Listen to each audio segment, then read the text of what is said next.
दोस्तों, एक ऐसी दुनिया है जहाँ लोग पानी की बूंद बूंद को तरस रहे हैं। डेली का काम बिना पानी के करने पर मजबूर है। कैसे करेंगे, क्योंकि उन्हें पीने तक का भरपूर पानी नहीं मिल रहा। लेकिन जैसा हमेशा होता है ना, अमीरों के पास चाहे दुनिया में कैसी भी मुसीबत क्यों ना आ जाए, उन्हें परेशानी नहीं होती। वैसा ही कुछ यहाँ पर भी है दोस्तों। बड़ी बड़ी प्राइवेट कंपनी ने जमीन के अंदर पानी निकालने के लिए मशीन लगा दी है, क्योंकि अभी भी कहीं कहीं ऐसी जगह है जहाँ जमीन के अंदर से पानी निकाला जा सकता है। और उन जमीनों से जितना भी पानी निकलता है उसे शहरों में सप्लाई कर दिया जाता है, जहाँ पर अमीर लोग रहते हैं। लेकिन गरीब लोग बेचारे गाँव में रहने पर मजबूर है। उन्हीं गरीब लोग में होम्स परिवार भी रहता है दोस्तों, जिसमें पिता अर्नेस्ट, माँ कैथरीन, बड़ी बेटी मैरी और छोटा बेटा जेरोम शामिल है। बड़ी मुश्किल से यह परिवार गांव में अपना गुजारा कर रहा था। अर्नेस्ट की काफी बड़ी जमीन भी थी, जिसमें उसके पिता खेती किया करते थे। लेकिन पानी की कमी होने की वजह से अर्नेस्ट खेती नहीं कर पा रहा है। उसने सरकार से भी बात की कि मेरी जमीन अभी भी फर्टाइल है, यानी कि पानी मिले तो इस पर फसल उगाई जा सकती है। लेकिन किसी को भी अर्नेस्ट की बात पर भरोसा नहीं है। इसलिए अर्नेस्ट खुद से ही जमीन खोद कर ट्राई करता है कि क्या पता उसकी किस्मत अच्छी हो, उसे पानी मिल जाए, जिससे उसका खेत फिर से हरा भरा हो जाएगा और फसल बेचकर वो पानी की कमी को भी अपने परिवार के लिए पूरा कर लेगा। दोस्तों, एक दिन की बात है कि अर्नेस्ट के खेत में जहाँ उसने पानी निकालने के लिए मशीन लगाई थी, वहाँ पर 2 चोर आ जाते हैं जो उस मशीन को चुराने आए थे। अर्नेस्ट तुरंत ही गन लेकर वहाँ पहुँचता है और चोरों को जैसे ही पता चलता है कि अर्नेस्ट यहाँ पर आ चुका है, वो लोग बहाना करने लगते हैं कि हम तो बहुत दूर से आए हैं, थोड़ा पानी मिल जाता तो आपकी मेहरबानी होती। पर दोस्तों, तभी वो चोर मौका देखकर अपने पास रखी गन निकाल लेते हैं ताकि अर्नेस्ट को शूट कर पाए। लेकिन अर्नेस्ट का पाला तो ऐसे चोरों से डेली पड़ता था, इसलिए वो तुरंत ही उनके शॉट करने से पहले ही गन चलाकर उन्हें वहीं पर ढेर कर देता है। देखा दोस्तों, ऐसा हाल हो गया है पानी के लिए कि एक दूसरे की जान लेने पे तुले हुए हैं लोग। अर्नेस्ट अपनी मशीन को चेक करने आता है, लेकिन बेचारे को पता चलता है कि यहाँ से जो थोड़ा बहुत पानी निकलता था वो भी खत्म हो चुका है। इसका मतलब कि अब उसे दूसरी जगह फिर से गड्ढा खोदकर मशीन लगानी होगी ताकि वहाँ से पानी निकाला जा सके। अर्नेस्ट अब जेरोम के साथ वाटरमैन के पास जाता है। दोस्तों, वाटरमैन ऐसे लोगों का ग्रुप है जो प्राइवेट कंपनी के लिए काम करते हैं, बड़ी बड़ी मशीनों को लगाना ताकि अंदर से पानी निकाला जा सके, और ये पानी शहर में सप्लाई किया जाता है। वैसे अर्नेस्ट लोगों को शराब या खाने पीने की चीजें डिलीवर करने का काम करता है। वो शहर से सारी चीजें अपने गधे पर लाद कर लेकर आता है और इन वाटरमैन को दे देता है। उन्हीं वाटरमैन में मैक्स नाम का एक आदमी भी शामिल है, जिससे अर्नेस्ट की थोड़ी अच्छी पहचान होती है। अर्नेस्ट मैक्स से कहता है कि देखो भाई, तुमने यहाँ बड़ी मशीन लगाने का काम शुरू कर दिया है। यहाँ से थोड़ी दूर मेरा खेत है जहाँ पानी आता था वैसे, लेकिन तुम्हारे यहाँ वो बड़ी मशीन लगाने की वजह से जो थोड़ा बहुत पानी मेरे खेत को मिलता था, अब वो भी बंद हो गया है। क्या तुम अपनी इन बड़ी मशीनों की लाइन दूसरी जगह नहीं लेकर जा सकते? मैक्स कहता है कि ये तो मेरा काम नहीं है, तुम्हें बात करनी है तो तुम हमारे बॉस से जाकर कर सकते हो। अर्नेस्ट को पता होता है कि बॉस तो उसकी सुनने वाला है नहीं, इसलिए वो बेचारा अपना छोटा सा मुंह लेकर जेरोम के साथ घर आने के लिए निकल आता है। लेकिन जब इंसान की किस्मत खराब हो तो उसके साथ बुरी चीजें होने में टाइम नहीं लगता। ऐसा ही अर्नेस्ट के साथ भी हो जाता है। आते समय उसके गधे का पैर पत्थर से टकराने की वजह से वो नीचे गिर जाता है और गिरने की वजह से उसकी एक टांग टूट जाती है। बेचारा गधा प्यास से पहले परेशान था, टांग टूटने से उसको और तड़पन होती है। इसलिए अर्नेस्ट उसकी तकलीफ को खत्म करने के लिए मजबूरन उससे वही मार डालता है। दोस्तों, क्या करता बेचारा। इसके बाद वो एक ऑक्शन हाउस में आता है जहाँ पुराने रोबोट्स को रिपेयर करके बेचा जाता है। अर्नेस्ट ऐसे एक रोबोट को खरीदने आया था ताकि आगे से वो डिलीवरी का काम संभाल पाए। साथ ही ऑक्शन में फेलम नाम का बंदा भी रोबोट पर बोली लगाने आता है, लेकिन आखिर में अर्नेस्ट को वो रोबोट मिल जाता है, जिसे पाकर अर्नेस्ट और जेरोम बड़े खुश होते हैं कि चलो कुछ तो काम की चीज आई हाथ में। इसके बाद दोनों हॉस्पिटल आते हैं जहाँ कैथरीन रहती है। कुछ समय पहले एक दुर्घटना का शिकार हो गई थी कैथरीन, इसलिए वो चल फिर नहीं पाती। इसलिए हॉस्पिटल में वायर के जरिए कैथरीन को रखा जाता है। वायर मतलब जो कैथरीन को चलने में मदद करते हैं। अब देखिए, अर्नेस्ट के पास इतने पैसे तो है नहीं कि वो वायर का सिस्टम खरीद कर घर लेकर आ पाए, इसलिए वो और उसके परिवार के लोग हॉस्पिटल में ही कैथरीन से मिलने आया जाया करते हैं। अब हॉस्पिटल के बाहर अर्नेस्ट की मुलाकात रॉबी नाम के बंदे से होती है,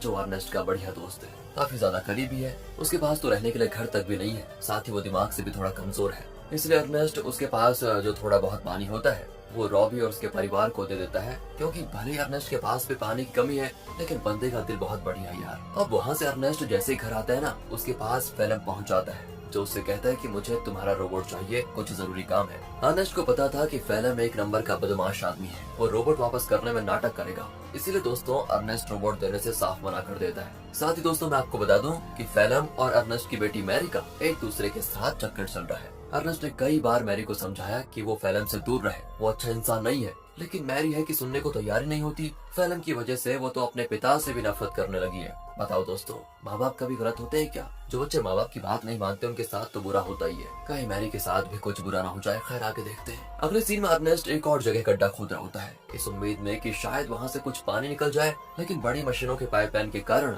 आसपास का पूरा इलाका सूखा पड़ चुका था। इसलिए अर्नेस्ट को यहाँ भी निराशा का सामना करना पड़ता है। साथ ही गड्ढा खोदने के दौरान अर्नेस्ट जेरोम से बात कर रहा होता है। वो कहता है, जब मैं शहर गया था वहाँ मैंने एक लड़की को देखा जिसके बाल तो छोटे हैं लेकिन देखने में बहुत सुंदर है। तुम तो बेटा बड़े हो चुके हो, कहो तो तुम्हारी बात करवा दो उससे। मैं नहीं जानता कि इस हालत में हम कब तक जिंदा रह पाएंगे, इसलिए हमारे पास जो भी पल बचे उन्हें अच्छे से जी लेना चाहिए हमें। और दोस्तों ऐसे ही बात बेटे आपस में बात करते हुए कुछ टाइम एक दूसरे के साथ बढ़िया तरीके से बिताते हैं। इसके बाद अर्नेस्ट जैसे ही घर आता है, मैरी उससे कहती है, मुझे पैसे चाहिए पापा, मैं फैलम के साथ जा रही हूँ, मुझे यहाँ पर बहुत घुटन हो रही है। अर्नेस्ट कहता है, घुटन हो रही है? मैंने बचपन से तुम्हें पाल पोस के बड़ा किया, सब कुछ देने की कोशिश की तुम्हें, और फिर भी तुम ऐसी बातें कर रही हो। मैरी तो ऊपर से जवाब देती है, कहती है, हम यहाँ पर जी नहीं रहे, सर्वाइव कर रहे हैं और मुझे ऐसी जिंदगी चाहिए ही नहीं। अर्नेस्ट के लाख समझाने पर भी जब मैरी नहीं मानती तो अर्नेस्ट मैरी को कमरे में बंद करके खिड़कियों पर कीले लगा देता है ताकि वो फैलम से मिल ना पाए। अब अर्नेस्ट जैसे सप्लाईज लेने के लिए शहर जाने वाला होता है, तभी उसको पता चलता है कि रोबोट गायब है।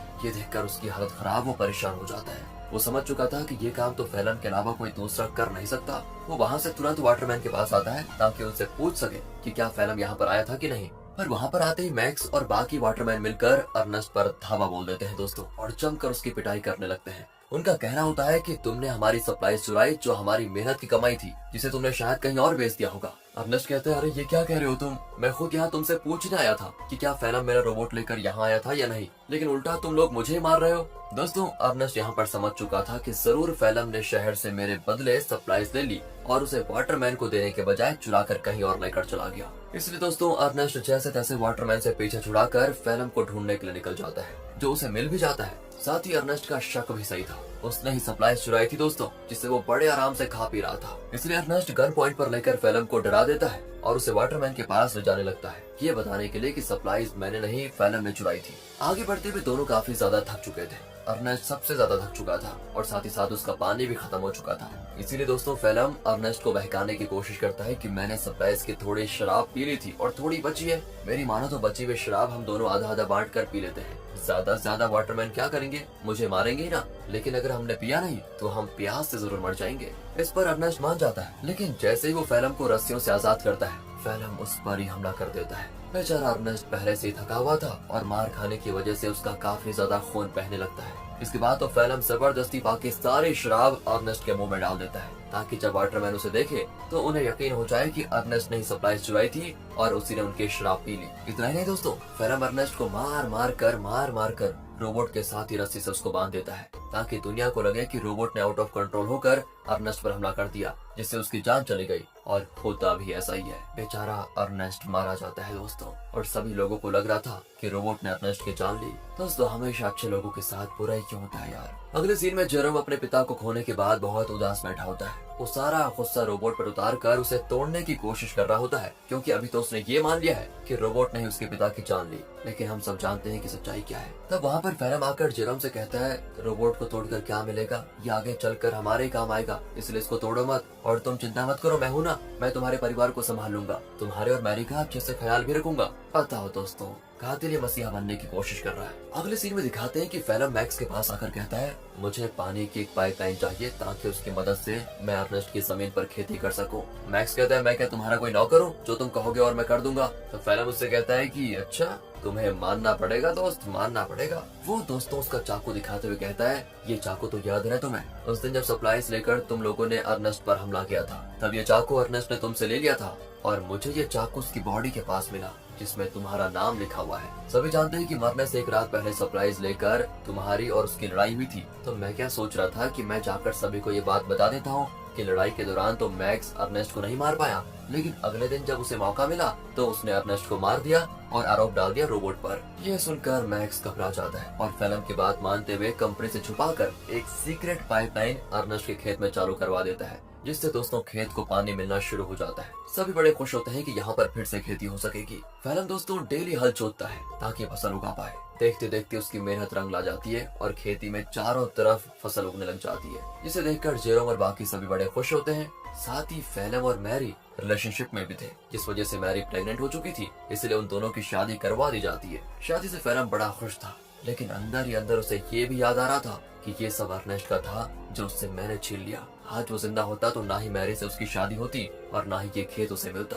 अर्नेस्ट के मरने के बाद फेलम ने उसकी सारी चीजों को दोस्तों अपना लिया होता है, लेकिन ये इंसान यहाँ पर भी नहीं रुकेगा। अभी आप इसके पाप देखिए कितना करता है ये। अगले सीन में बैंक से कुछ कर्मचारी आते हैं जो फेलम के पैरों तले जमीन खिसका देने वाली बात बताते हैं कि जमीन पर तुम्हारी फसल होगी है। उस जमीन को अर्नेस्ट ने गिरवी रखा था, वो तो मर गया, इसलिए अब ये जमीन बैंक की होती है और इसमें जो फसल होगी है वो भी बैंक के पास ही जाएगी। फेलम कहता है नहीं, ऐसा नहीं हो सकता, ये बात तुम्हें पहले बतानी चाहिए थी जब यहाँ पर फसल नहीं उगी थी उस समय, और अगर तुम पहले बता देते तो मैं कोई दूसरी जमीन देख लेता। लेकिन दोस्तों बैंक वाले नहीं मानते, वो कहते हैं कि 1 हफ्ते के अंदर अगर पैसे नहीं मिले तो इस जमीन को तुम भूल जाना। इतना कहने के बाद वो चले जाते हैं। फेलम तो परेशान हो चुका था कि अर्नेस्ट ने तो मुझे बेवकूफ बना दिया, बेकारी कहेगा, जमीन तक गिरवी रखिए, बताओ अब पैसों का बंदोबस्त कैसे कर पाऊंगा। बताओ दोस्तों, ये तो वही बात हो गई, उल्टा चोर कोतवाल को डांटे। खैर अब फेलम जेरोम से कहकर रोबोट ले जाने लग जाता है। वो कहता है मैं रोबोट को बेचने जा रहा हूँ ताकि इससे मिले पैसों से बैंक वालों का उधार चुका पाऊँ। लेकिन दोस्तों फेलम शरीफ आदमी नहीं था, वो रॉबी के पास आता है, वही रॉबी दोस्तों जो काफी ज्यादा करीब है, और वो उसे बहाने से साथ में ले जाता है कि मेरे साथ चलो, मैं तुम्हारे लिए पानी वगैरह का बंदोबस्त करता हूँ। इसीलिए बेचारा रॉबी अपने बच्चे को लिए फेलम के साथ चला जाता है। लेकिन मैंने कहा था ना दोस्तों, फेलम के पापों का घड़ा भरा नहीं है। वो धोखे से बेचारे रॉबी के बच्चे को बेच देता है, जिनसे मिले पैसों को वो बैंक वालों को दे देगा। अब इसकी खबर जैसे रॉबी को लगती है, वो फेलम से झगड़ा करने की कोशिश करता है, लेकिन जहाँ पर फेलम ने बच्चे को बेचा था वहाँ झगड़ा वगैरह करने का रोल नहीं होता। बच्चा बिक गया तो डील कभी नहीं टूटेगी, इसलिए वो बदमाश लोग रॉबी को शूट करके मार देते हैं दोस्तों। साथ ही वो फेलम को भी शूट करने की कोशिश करते हैं, क्योंकि उन्हें तो लगा था कि फेलम रॉबी की परमिशन के साथ उसके बच्चे को बेच रहा है। इसलिए फेलम जैसे तैसे अपनी जान बचाकर दोस्तों वहाँ से भाग ही जाता है। साथ ही वो रोबोट को वहीं छोड़ देता है, क्योंकि उसे जेरोम को भी तो बताना है कि ये पैसे बच्चे को बेचकर नहीं बल्कि रोबोट को बेचकर आए हैं। क्या कहें दोस्तों, कितना बुरा आदमी है यार फेलम। तभी तो दोस्तों अर्नेस्ट अपनी बेटी मैरी को मना कर रहा था इसके साथ रहने के लिए। अगले सीन में बैंक को पैसा देने की वजह से जमीन फिर से फेलम की हो जाती है, तो वहीं रोबोट आगे बढ़ते हुए अपने ओरिजिनल ओनर के पास जाने के लिए निकल पड़ता है, क्योंकि जब वो बदमाश लोग फेलम और रॉबी को शूट कर रहे थे तो कुछ गोली रोबोट को भी लग गई थी, जिससे हुआ ये कि रोबोट की डिफॉल्ट सेटिंग ऑन हो गई और इसीलिए वो अपने ओरिजिनल ओनर के पास जा रहा है जो कि शहर में रहता है और ओनर का नाम है केल्विन। वो जैसे उस रोबोट को देखता है तो बिल्कुल हैरान हो जाता है कि ये किसका रोबोट घूमकर वापस मेरे पास आ गया। उस रोबोट पर दोस्तों अर्नेस्ट का नाम लिखा हुआ था, इसलिए केल्विन रेडियो के जरिए अर्नेस्ट से संपर्क करने की कोशिश करता है ताकि वो आगे आए और अपने रोबोट को वापस लेकर जाए। जेरोम तो जैसे रेडियो को ऑन करता है तो बिल्कुल हैरान